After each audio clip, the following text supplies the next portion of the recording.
pucks on net, 37 saves. And Toronto, who had shots from all over, they had traffic in front, they had point-blank opportunities, they had chances in the slot.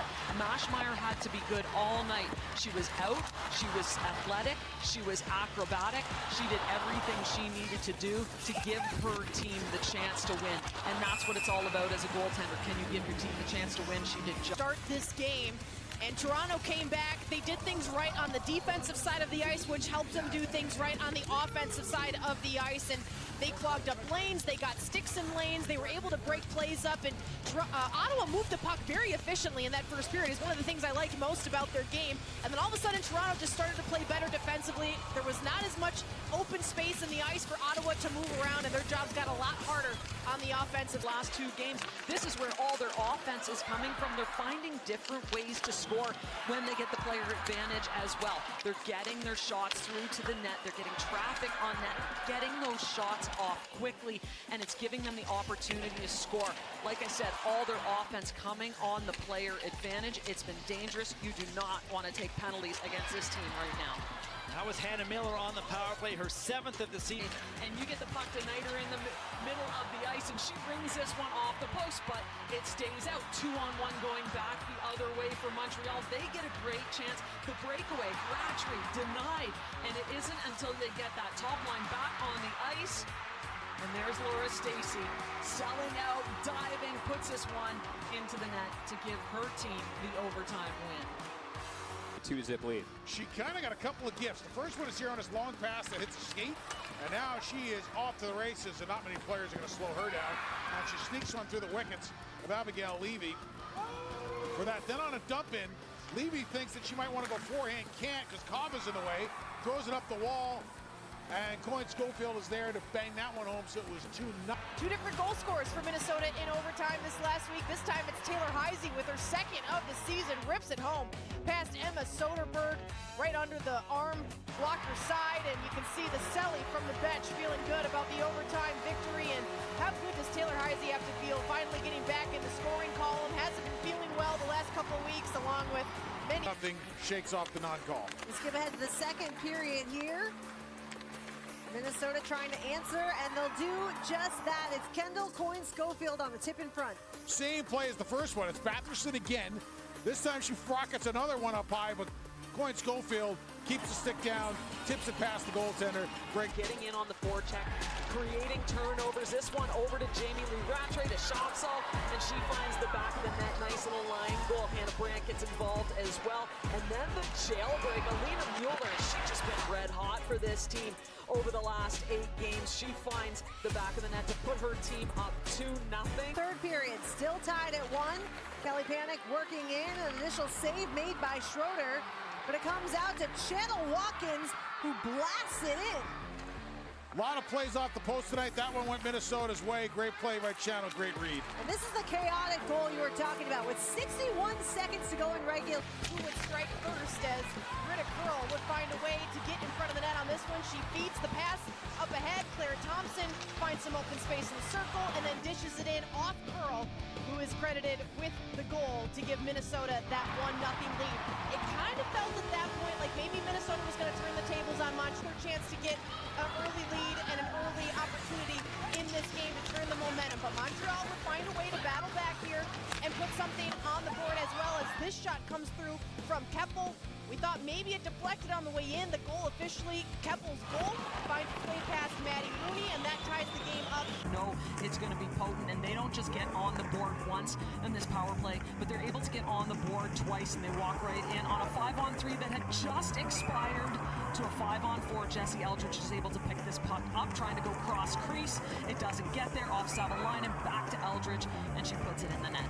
She has been really good for this team all season. It's all the little things she does, but she shield the puck, use her edges. Her skating is some of the best in the world. Her physical play, taking the body, shutting down play. We saw that a number of times for her. Some really good matchups against Kendall Coyne Schofield.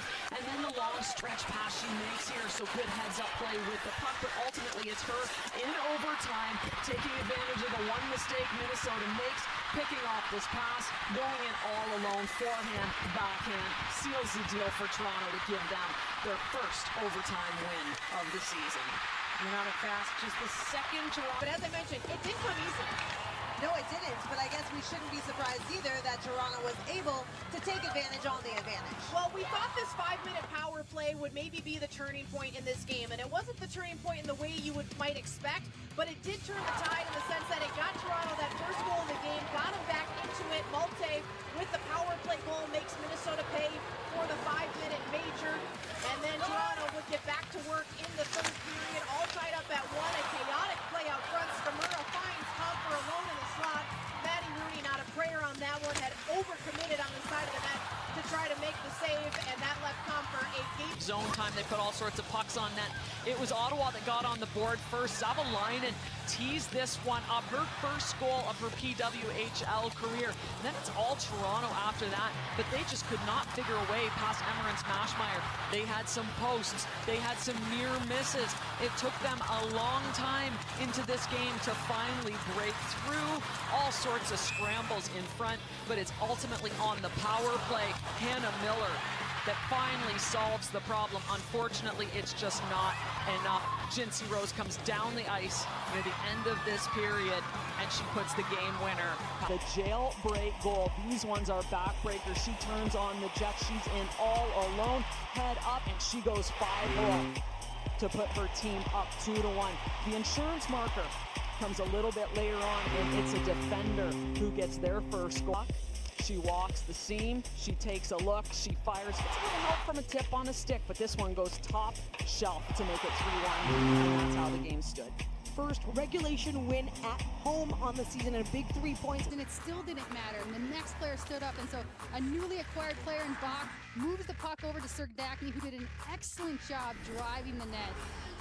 They're able to celebrate a huge goal, and so the next one was just a nice little bounce, a fortuitous bounce off the ref's skate to Cheyenne Darkangelo, who's been on a heater with her third goal of the season so far.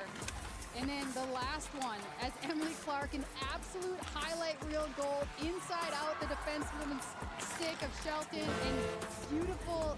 And they go toe-to-toe. Benisheva, Jill Saulnier sticks down. Fists are flying. They're both going to spend a little bit of time in the penalty box after this. And that just started the period for Benisheva. Got the crowd going, got both teams into it. She gets this assist. Nice pass from Savalainen. Gives her team a little bit of energy and brings it back into this game. Then in the dying seconds, off of a face-off win, Benisheva gets this pass, steps in, and roofs the puck to send this one to overtime. Saves in a PWHL game with 34, lights out from the jump, and she really made sure that New York couldn't capitalize on their chances. Well, if you're going to freewheel a bit and play hard and send everything north, you're going to give up some rushes with numbers. You're going to give up some great chances, and when you have a goaltender like Mashmeyer, you can afford to play a little loose at times because you know that she's going to give you the big stops. She was good on her rebound. She was good on the second chances. Her athleticism is tremendous, and the key to her game, in my opinion, is how good. 2 goals in this one, and the first one was kind of an awkward one. Just the wraparound play, backhand floater over the glove of Gwyneth Phillips in her first start here in the PWHL, and what a way to get back in the scoring column for Kelly Panic, and then she would add another one, a beauty of a shot there to make it 2 goals on the night for Kelly Panic. She led the team in assists last year and only had 4 goals, so she's more of a playmaker than a scorer, but that wasn't the case here tonight. She was able to get the job done offensively. On a goal as well. Love this little chip in by Mueller. Puts it behind the New York defense, allows Toppany to come in and force a mistake, and then Mueller is just in a great spot on the rebound. Mueller set up Knight, picking the puck out of a scrum. Instead of trying to put the puck, force it into a hard area, she chips it off the wall. Good little area pass, and there was Knight just drilling it home when she knew she had daylight. Then she finishes it off here with the empty netter. A really offense lately. Kristen Campbell up to the task. Campbell early on had to make a couple of really big saves. Then after that, she just had to be really good, and she was. Not a lot of big rebounds. Kept the crease pretty clean, nice and stable.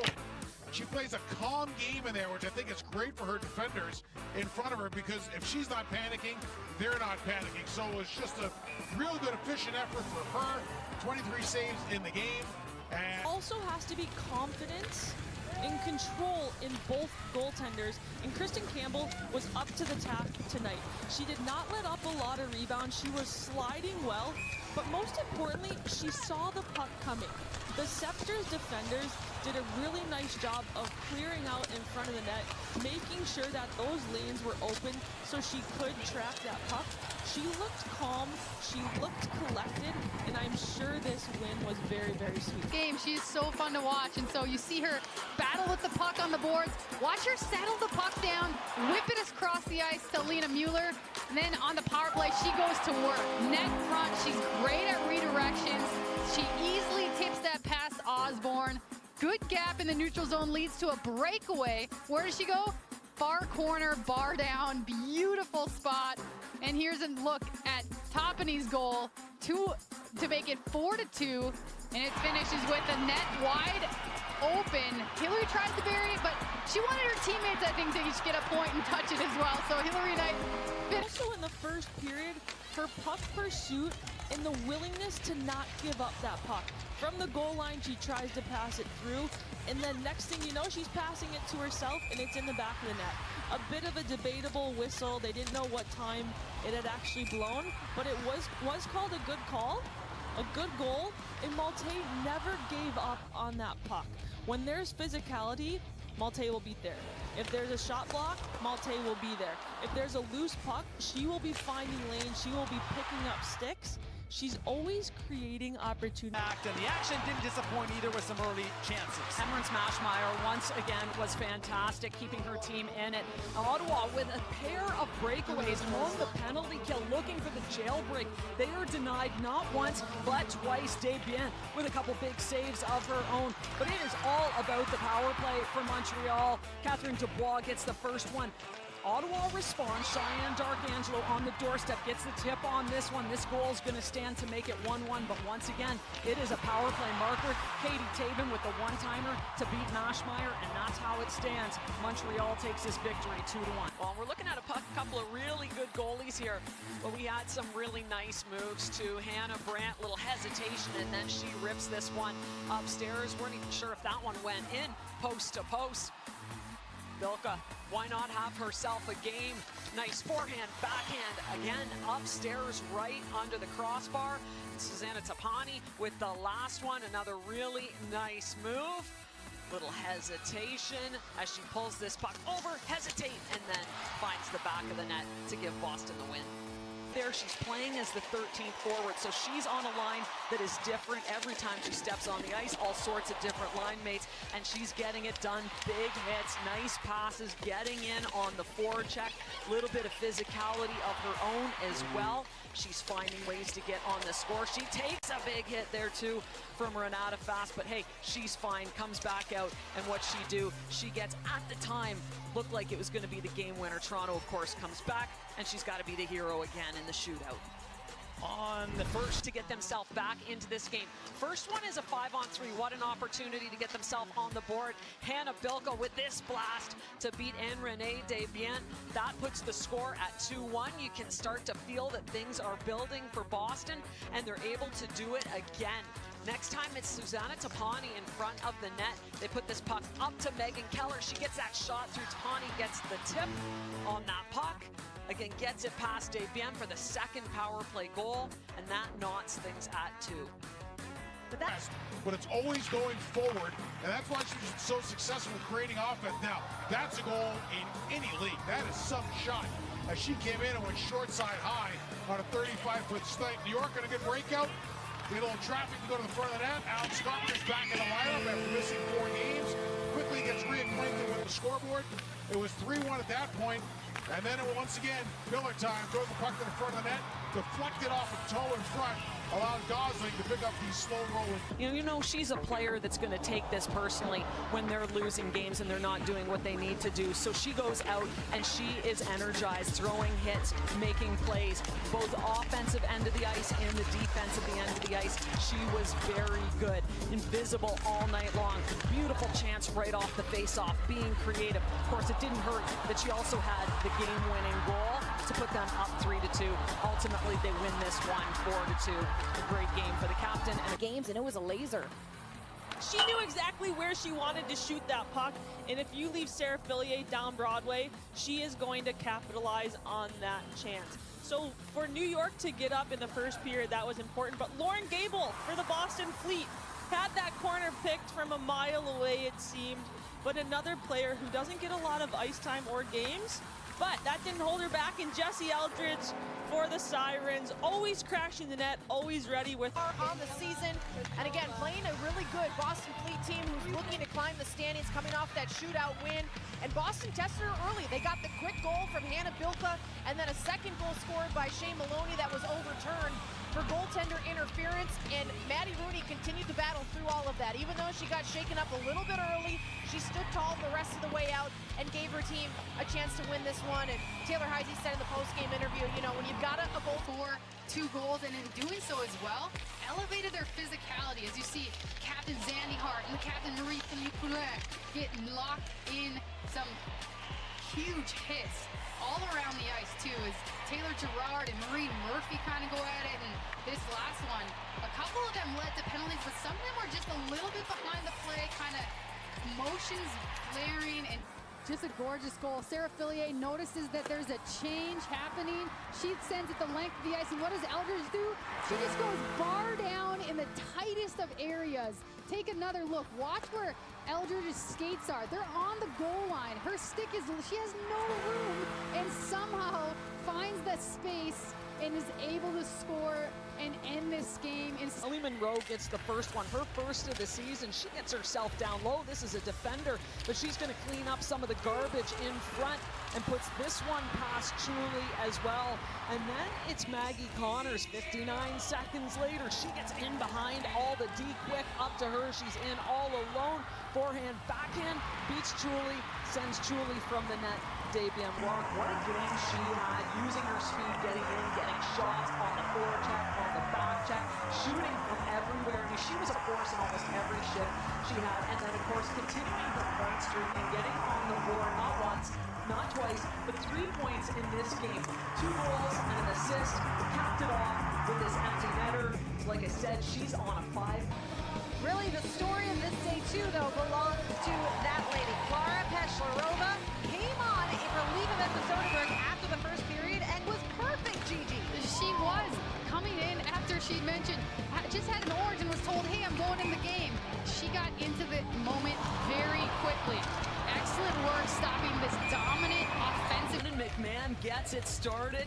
Catches Hansley looking the other way as she snipes this one to make it 1-0 Ottawa, and then they get a jailbreak goal. First of the season, Gabby Hughes waiting in the weeds out in the neutral zone, picks up this puck in all alone and snipes that one as well. Now Minnesota comes back, makes it 2-2. It's the second period for this Ottawa team. Gabby Hughes with her second on the night as she picks up that one. Then it's the Teresa Venisheva show. She gets one snipe and then back down the ice for a second in what will eventually be a hat trick for her. Picks up the garbage and puts that one in the goal. And Victoria Bach, who joins the party as well. Nice quick transition. Victoria Bach with some skill pulls this one in, and she snipes top shelf as well. What a second period for this team. They're not done. They add a couple more, and a big one here on the power play. Brianne Jenner, beauty one-timer off the flank.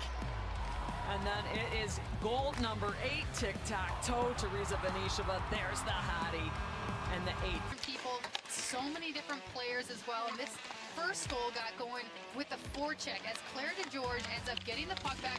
Notice her footwork, spins and cuts away from Ella Shelton, feeds it out to her lineman Youngblom, who buries it for the first goal of the game. And they just continue. The speed of Gardner pushes the defenders back.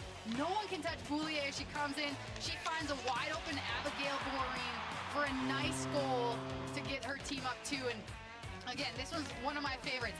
D to D. And who does Kayla Barnes find? Her D partner, who's in the slot for a gorgeous tap-in backdoor in this last one. Another forecheck pressure by Claire DeGeorge, who had a solid night. Boulier's up top, waits for the shot, and Youngblom.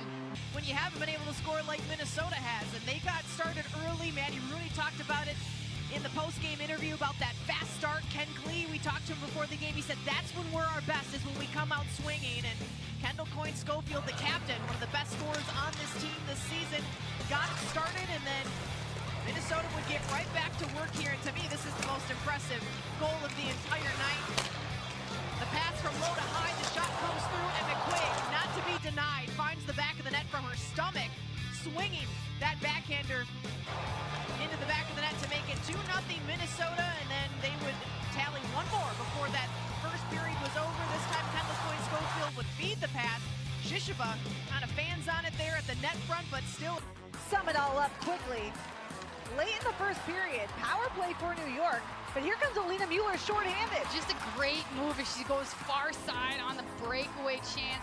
Great puck protection, and Alina Mueller just doing Alina Mueller things. She's on fire. Here's Hannah Bilka. Great goal. Shooting through traffic. Schroeder can't see it because of the net front presence by Toppany. But New York, again, they battle back. It's third period. In a span of 3 minutes, Ella Shelton on the back door puts her team on the scoreboard, and just a little bit later, Abby Rock across with a pulled goal, and Ella Shelton, her second goal of the night, and able to. But she probably prevented about 9, and in overtime, she was unbelievable. Jessie Eldridge, so dangerous. Big glove save there. Abby Rock sneaks behind the defense. Bourbonnais with a huge home run pass. Here comes Rock, tries to go to the same area. And another huge save by Hensley as Rock started to pull her. And then Rock, with another breakaway attempt, round 2, comes in, tries to go through the goaltender. Hensley can't do it. And she gets the first star, and she was tremendous. 33 saves for Hensley, another 3 in the shootout. And Minnesota moves to 12. Play, she takes the ice that's given, walks out, and finds the back of the net. 1-0 Toronto. They make it 2-0 on the first goal of her career, on the first shot of her career. Jessica Condas, what a beautiful snipe. 2-0 Toronto. It's Lauren Gable, her first of the season on the power play. She gets 1-2 whacks at it, and she beats Reagan Kirk. It's all Toronto again after that, though. 2-on-1, Emma Woods. This is not her first of the season, but she makes this one look easy. She goes top shelf. Callie Flanagan gets the empty netter, reads that pass, jumps in, finds the back of the net to put Toronto up 4-1. It's a late goal by Hannah Bilka. Her first. Felt like more. New York had plenty of great chances, and Mashmeyer does a great job between the pipes again. They did, and she was ready for everything. This was off a turnover right behind her net, and she quickly was able to locate the puck. And some of these, where there was traffic, there was 4 or 5 players around her. She is such a calming presence. It's no wonder that she's able to have such a high workload, because she can handle this like a pro. And so here's another look at its point-to-point, down low to Jessie Eldridge. This was literally with 30 seconds left in the game to keep the score. Did have a bunch of really good looks, some help from some posts. There's one. What a great play by Emma Greco to keep that puck out of the net after it hits the post. Marie-Philippe Poulin was the shot taker on that one. They had a crossbar by Barnes. Boom! That one rattled off and hard. So a little bit of puck luck for Boston, and once again in the overtime they had another good look in Montreal. This time it's Laura Stacey. She's ended one in overtime before. She puts the burners on, goes to the net. That puck. She's a big, strong player. She was using her size and strength. I love this play. Comes into the corner, battles one player, then battles 2. She wins this puck, gives her team an offensive opportunity by beating 2 players in the corner. She did that all over the ice all night, and that is ultimately what led to the 2 assists that she was able to get. Winning the battles, throwing pucks to the net, following up, throwing the body, all the things that you expected this young rookie to do when she came into the league. Takes a little bit of time, though, to make that transition, and she made it tonight. Pulling a China shop at times. I love the game that she played.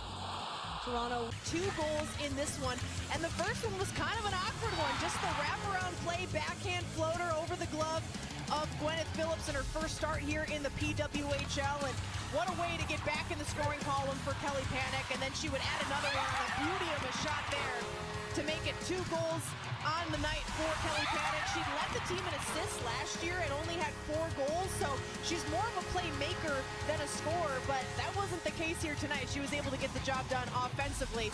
on a goal as well. Love this little chip in by Mueller.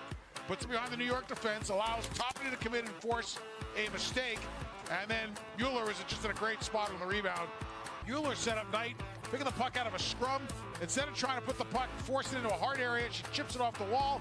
Good little area pass. And there was Knight just drilling it home when she knew she had daylight. Then she finishes it off here with the empty netter. A really offense lately. Kristen Campbell up to the task.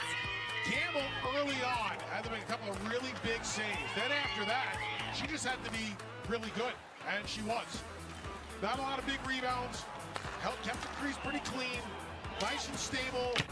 She plays a calm game in there, which I think is great for her defenders in front of her, because if she's not panicking, they're not panicking. So it was just a real good, efficient effort for her. 23 saves in the game. And also has to be confident and control in both goaltenders, and Kristen Campbell was up to the task tonight. She did not let up a lot of rebounds. She was sliding well, but most importantly, she saw the puck coming. The Sceptres defenders did a really nice job of clearing out in front of the net, making sure that those lanes were open so she could trap that puck. She looked calm, she looked collected, and I'm sure this win was very, very sweet. Saves for number 30, and this Toronto team had some really good chances. Yes, they were outstanding. There was 3 breakaways alone that Toronto had, and Corrine Schroeder just stayed tall. She stayed firm in her crease and was able to battle through no matter who was in front of her net. And so she did an excellent job, and their team as a whole did a great job defensively in front of her. Now leads the league. Most poignant parts of the action. We thought that Minnesota actually struck first here. It was called a good goal on the ice. Kelly Panic, however, hit it with a high stick, and so it was called no goal. We play on, still in the first period. The puck just comes around, and Peyton Levis is right there. This is a how do you do goal. Surprise, yes. Picks up the goal as New York caught Minnesota a little flat-footed here. Caught the goaltender, Rooney, a little flat-footed. Came up big for this team, held them in. It all smiles before the game, but she was all business when she got on the ice, making the easy saves look easy, but making some of the tough ones look easy too. She kept this team in it. She allowed them to have the chance to win, and she's the backup goaltender. She's playing behind a goalie in Corrine Schroeder. It's tough to get starts when you got someone like that ahead of you, but she made a case for herself and shows the depth of goaltending for this New York team. Montreal coming in relief against New York, and then again here tonight. She wasn't overly busy at times, but she did have some big saves to make to keep her team in this game and give them the opportunity to win. It's all about timely saves for goaltenders, and she gave them exactly that. When it was scoreless, when it was a 2-1 game, she came up big, gave her team the opportunity to go down the other end of the ice and get that lead, and ultimately the win. Big game for this rookie goaltender. Absolutely dominated the play, had all sorts of looks, had the offensive zone time. They made one mistake though. They threw that pass through the middle of the ice, and Susanna Toppany was able to walk in all the way down the ice and fire blocker side to beat Emirates Mashmeyer, pick up the 2 points for Boston, and catapult them up the standings. Second game-winning goal of the season for off very well for the Minnesota Frost. They came in waves. And how about Kendall Coyne-Schofield sticking with it, making a nifty little move, and getting the Frost on the board first with her 7th of the season. Then a crazy play as Brooke within Minnesota. Skip ahead now to the second period. And show Sonia That out a little bit, and they did tonight. Claire Thompson with this shot. It's Liz Shepherds on the 4th line, and that 4th line had a good game. They get on the board first, and then it's Shisheva. She has a pair in this game, 2-on-1. So you know you're going to get production from Coyne-Schofield. She got on the board as well, but it's Shisheva with 2, it's Shepherds with 1, it's depth scoring, and they a lot of offense, but some spectacular goaltending. Like you said, it's Ottawa that gets on the board first. Jocelyn Larocque with that shot into traffic. Victoria Bach, the 2 players that just got traded here, getting on the board. Gotta feel great for them. Boston comes back down the ice though, and it's Sydney Morin on a goal that was set up and started by Alina Mueller, a player that really needed to get. That gave room for Montreal to get their legs under them. Coming off of a break, they come down the ice, 2-on-1. That one's gotta hurt. Marie-Philippe Poulin gets them on the board. Jen Gardner, what a game she had. Best of her young career. She snipes that one, got a goal and assist already. already on the night. Power play goal. Poulin gets her second. Who is able to tie things up in the third. Great play in the corner, drives the net, gets the backhand, turns in the forehand. And again, Reagan Kirk making the initial save, just can't make the second one. They go into overtime. This is a quick overtime. Poulin to Stacy. Stacy in forehand to backhand, and she ends this one in a hurry. Montreal takes the 2 points. Toronto can only walk away.